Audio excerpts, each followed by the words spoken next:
Sugeng Rahayu, sahabat kehidupan semuanya. Bersama saya Kirama Sugeng.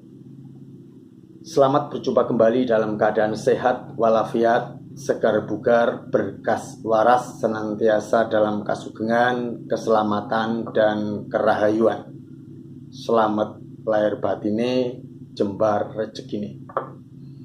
Pada kesempatan yang baik ini, saya akan membahas satu fenomena yang beberapa waktu lalu menghebohkan masyarakat Indonesia, bahkan dunia internasional, yaitu adanya sosok pawang hujan di acara MotoGP sirkuit Mandalika Indonesia. Pawang hujan suatu fenomena yang erat kaitannya dengan mistik ataupun supranatural, sesuatu yang masih dianggap magis atau sesuatu yang bersifat di luar logika. Dan memang seperti itu. Pawang hujan antara pro dan kontra, hingga saat ini dibutuhkan keberadaannya oleh masyarakat.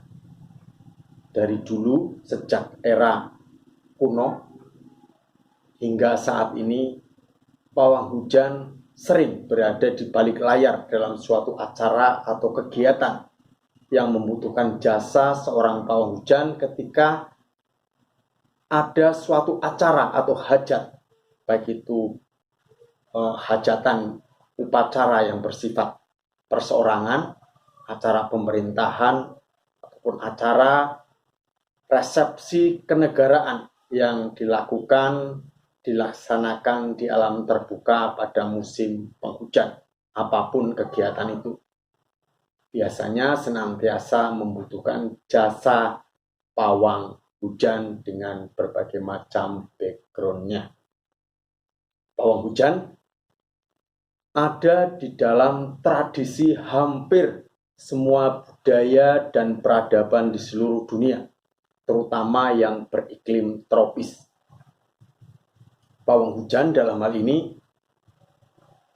dianggap sesuatu yang memiliki kekuatan magis, sosok yang dianggap memiliki kekuatan magis yang mampu memanggil hujan maupun menolak hujan. Dan itu bersifat adikodrati, bersifat supranatural, meskipun sebenarnya bisa dijelaskan secara logis ilmiah. Seperti apa? Karena di dunia ini, di dalam kenyataannya, di kehidupan ini, tidak ada manusia yang 100% logis, logika, ilmiah, rasional. Baik dalam sikap, perilaku, cara berpikir. Tidak ada manusia yang benar-benar logika, ilmiah, rasional 100%. Tidak ada. Pun tidak ada manusia yang benar-benar mistik, klinik, irasional 100%. Tidak ada. 50-50 lah. 50-50. Berimbang gitu kan. 50% mistik, klinik, spiritual. 50% logis, ilmiah, rasional.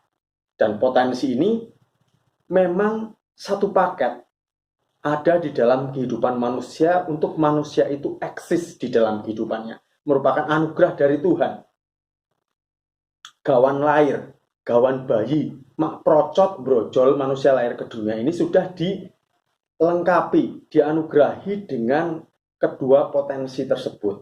Potensi yang bersifat mistik, klinik, spiritual, maupun potensi yang bersifat logika, nalar, ilmiah. Antara rasional dan irasional bersatu padu di dalam kehidupan manusia dengan berbagai latar belakang kehidupannya. Dan ini nanti manusia cenderung dominan yang mana itu tergantung di mana mereka tumbuh, lahir, dan berkembang. Apakah lebih dominan dengan sisi logis, ilmiah, rasionalnya, ataukah cenderung lebih dominan sisi mistik, magis, dan spiritualnya? Dan itu biasanya merupakan bawaan genetik, gen DNA sejak lahir, termasuk juga diantaranya yang berpengaruh adalah faktor lingkungan, faktor keluarga, faktor keturunan, maupun faktor kondisi alam dan geografis. Begitu. Pawang hujan hingga saat ini keberadaannya sangat-sangat dibutuhkan.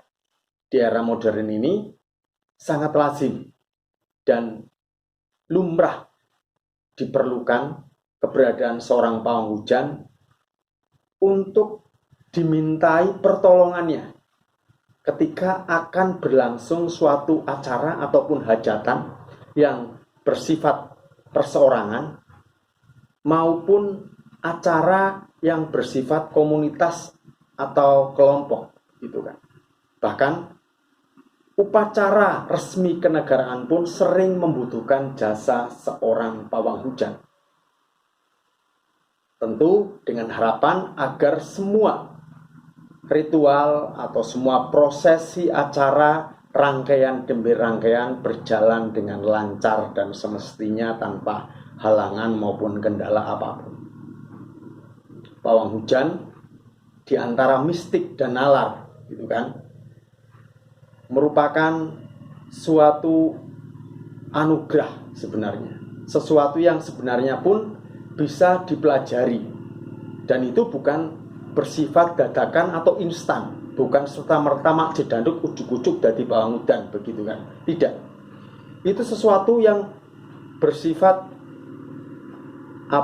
bertahap gitu kan, bersifat kontinu, sesuatu yang memang harus dipelajari secara disiplin dengan tradisi keilmuan tertentu, baik itu secara mistik tradisional ataupun dengan basic religius atau dengan mistik kontemporer gitu kan.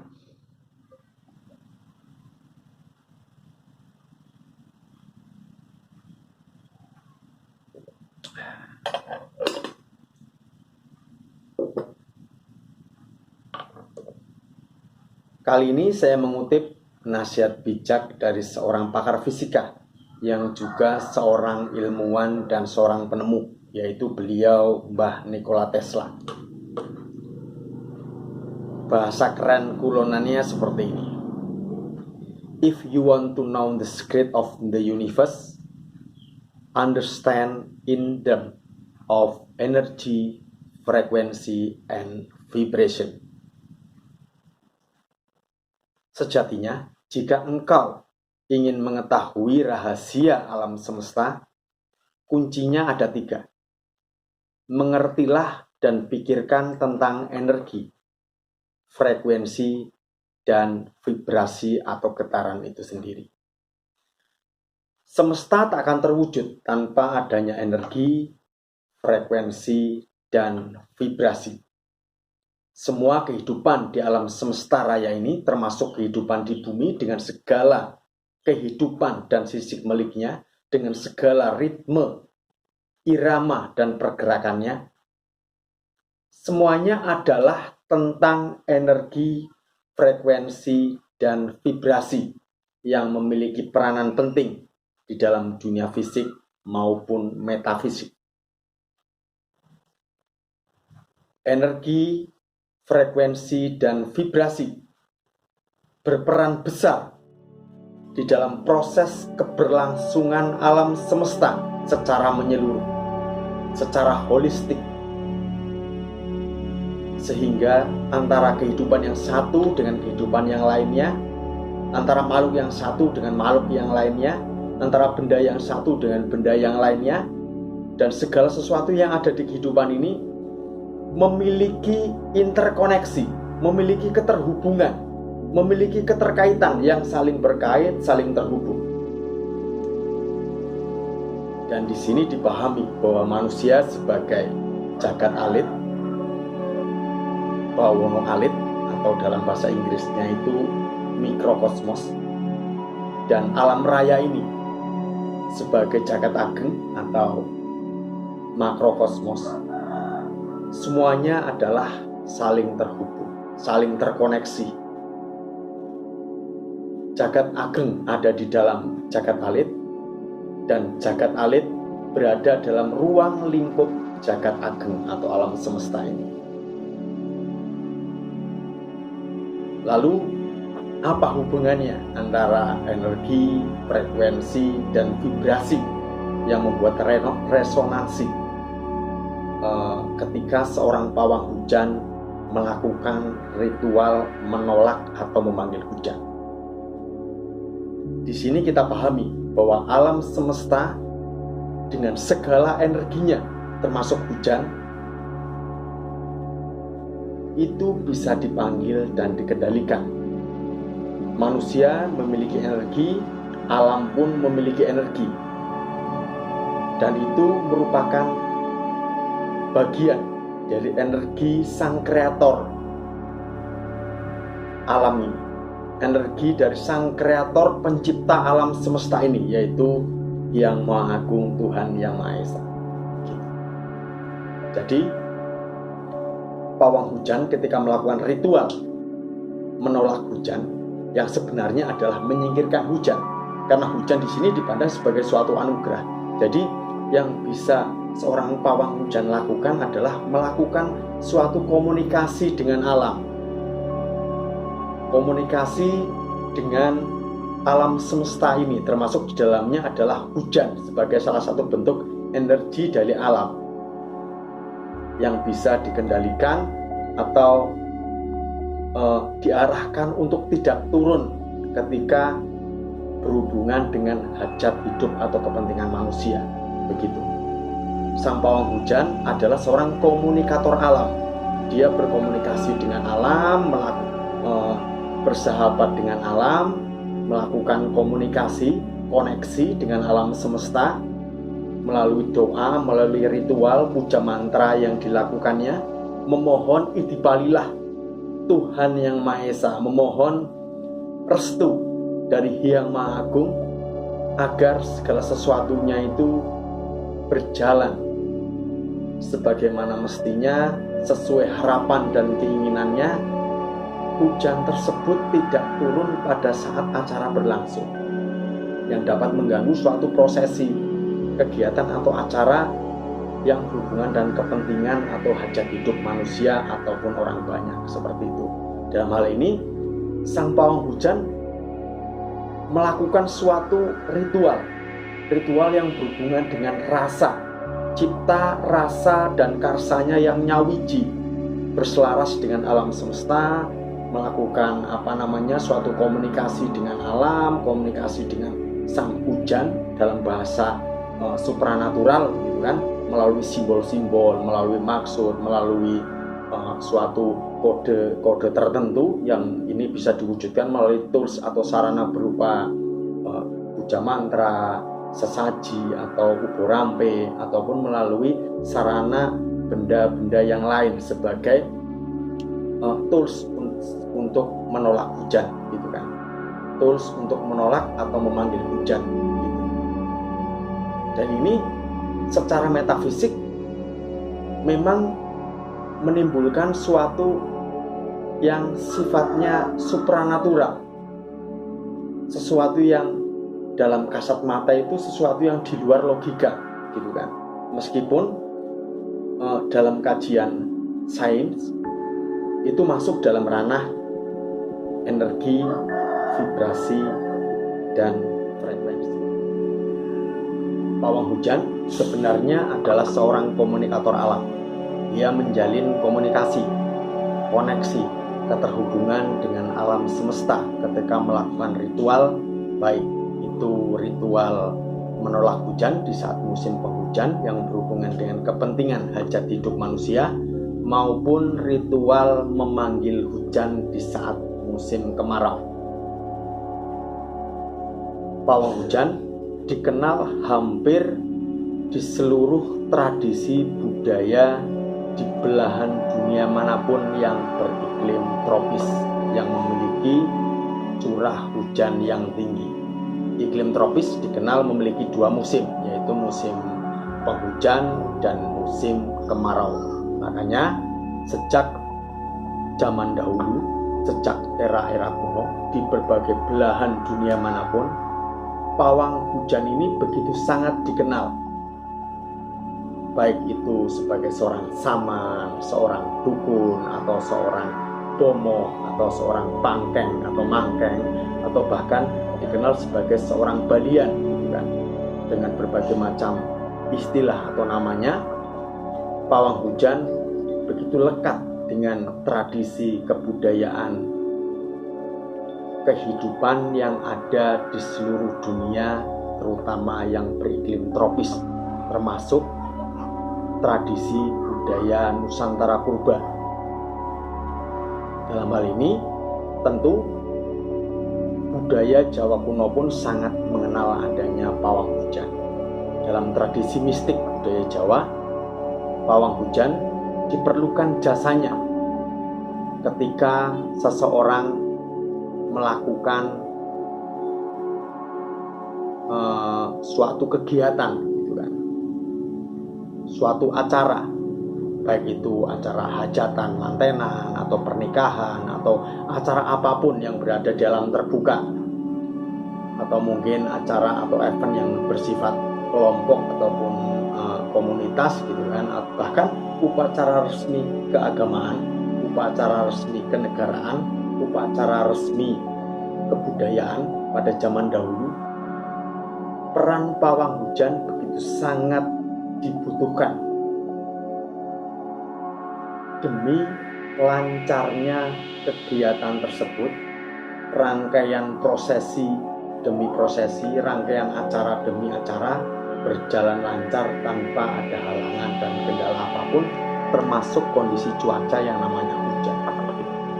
Bahkan hingga saat ini, profesi pawang hujan pun meskipun berada di balik layar, sangat-sangat diperlukan dan sering dimintai pertolongannya untuk mawangi hujan. Karena memang setiap sesuatu itu ada pawangnya. Ular ada pawangnya, gitu kan. Kuda lumping ada medoyangnya, itu pun disebut pawang kuda lumping, gitu kan. Orang kesurupan pun ada pawangnya. Seorang pembalap ya dengan motornya itu pun ada pawangnya, begitu kan. Begitu juga hujan pun ada pawangnya, gitu kan. Dan ini sifatnya bukan serta-merta atau dadakan, gitu kan, yang hadir tiba-tiba, tapi sesuatu yang memang dipelajari, sesuatu yang memang bukan hanya faktor genetik atau faktor turunan turun-temurun, tapi sesuatu yang dipelajari berdasarkan disiplin keilmuan tertentu, baik itu keilmuan yang sifatnya mistik tradisional kuno ataupun kontemporer, maupun yang sifatnya religius. Pawang hujan dari masa ke masa, sejak era kuno, sejak era Nusantara purba sampai saat ini, di era modern ini, begitu sangat dibutuhkan, gitu kan, antara pro dan kontra tentunya. Tapi memang seorang pawang hujan sejak dulu memang sering berada di balik layar suatu acara atau kegiatan. Saya sendiri sering dimintai tolong oleh klien saya atau pasien saya untuk melakukan ritual pemawangan hujan, ritual pawang hujan, gitu kan. Terutama di kondisi ketika sering terjadi hujan. Keberhasilan doa, mantra, ataupun ritual yang dilakukan seorang pawang hujan tergantung dari kemampuan spiritual sang pawang hujan itu sendiri, kemampuan metafisik ataupun kemampuan supranatural yang dikuasainya. Maka meskipun didukung oleh berbagai macam ukur rampe ataupun sesaji ataupun pusaka, ketika kemampuan spiritual sang pawang hujan itu biasa-biasa saja, tentu dia akan kesulitan untuk memproteksi agar hujan tidak turun. Dia akan sulit untuk menghalau mendung, apalagi jika cuaca sudah hujan gerimis.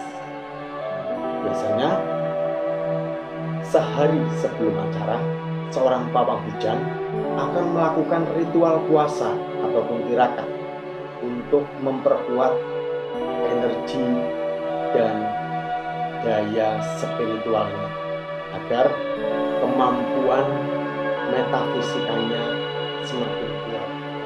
Di dalam kebudayaan mistik Jawa dari era kuno hingga saat ini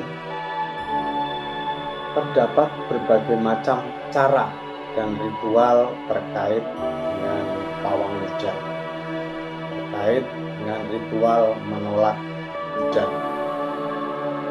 Di antaranya adalah menggunakan berbagai macam sesajian atau ukuran-ring.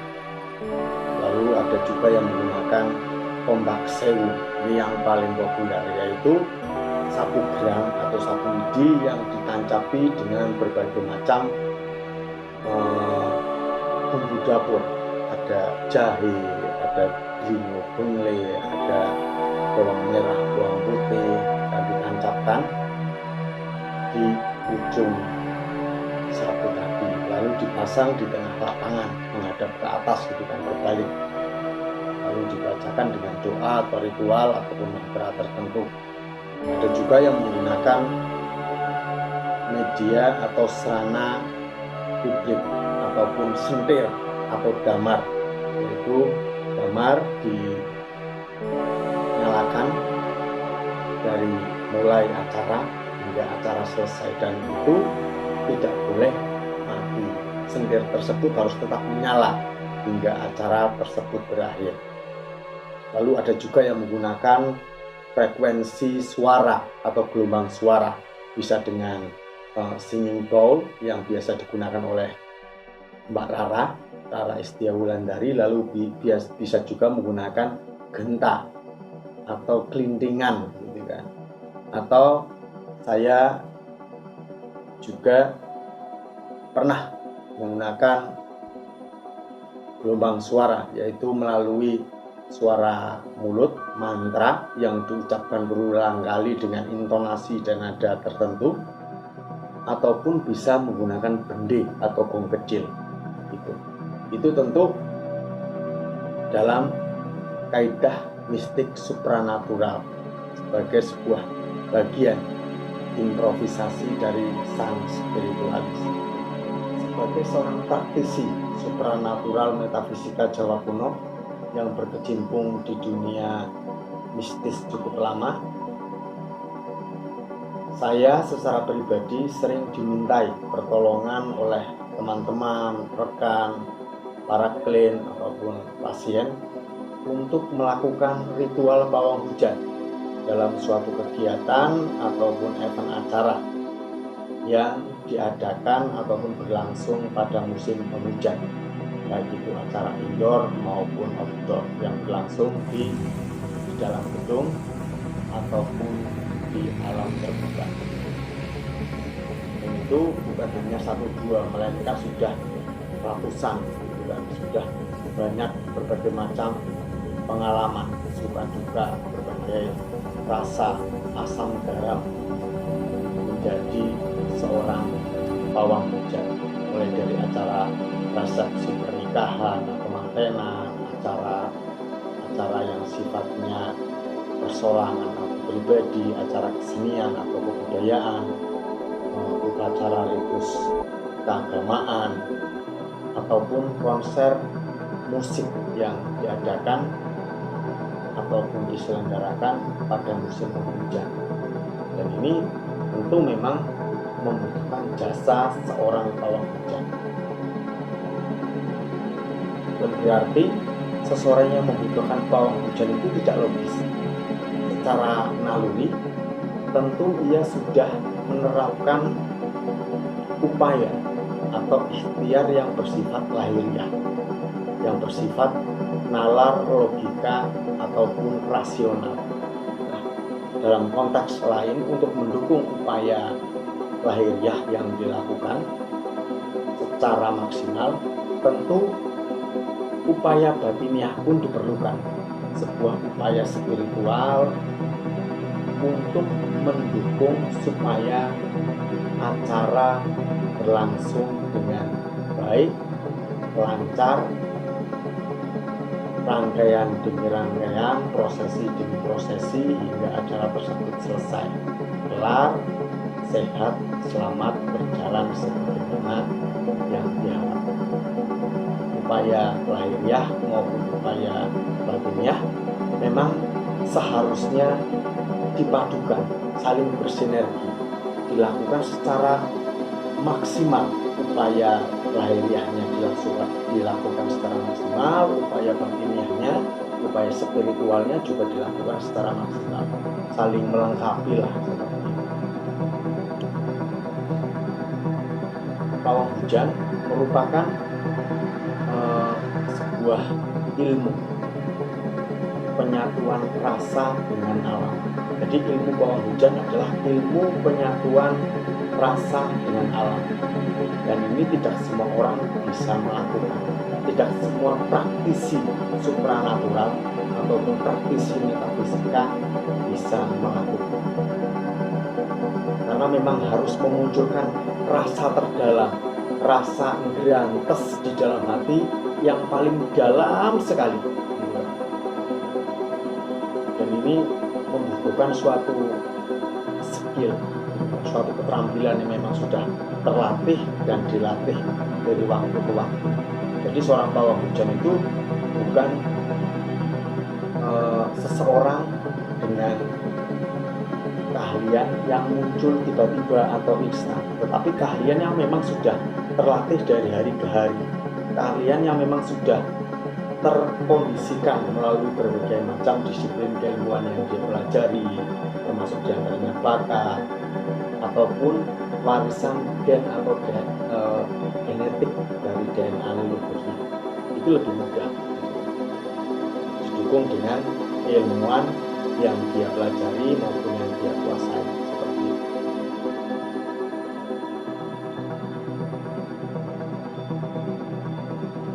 Dalam tradisi Nusantara kuno, di dalam tradisi Nusantara purba, bukan hanya di Jawa saja, pawang hujan dikenal hampir di seluruh kesukuan adat yang ada di Indonesia. Dalam budaya mistik Jawa ada berbagai macam cara untuk ritual menolak hujan, diantaranya dengan menggunakan ubo rampe atau sesaji sebagai tools, lalu menggunakan pusaka, doa, dan kemampuan spiritual dari sang pawang hujan itu sendiri. Nah, keempatnya ini disatukan lalu menjadi sebuah mantra yang ditujukan kepada Yang Maha Agung, kepada Tuhan Yang Maha Esa, untuk memohon palilah agar hujan bisa disingkirkan ataupun hujan bisa dihentikan atau dipindah ke lain tempat untuk sementara waktu agar kegiatan bisa berjalan sebagaimana.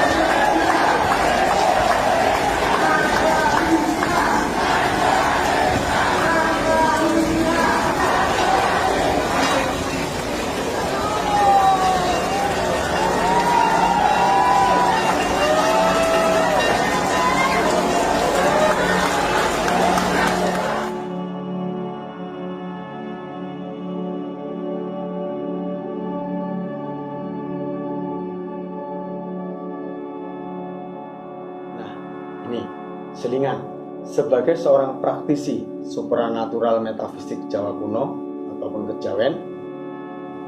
Saya juga seorang trainer yang sering mengadakan pelatihan ataupun workshop berbasis keilmuan Jawa kuno maupun keilmuan leluhur Nusantara. Di sini kita akan belajar berbagai macam tradisi mistik, tradisi esoterik Jawa kuno.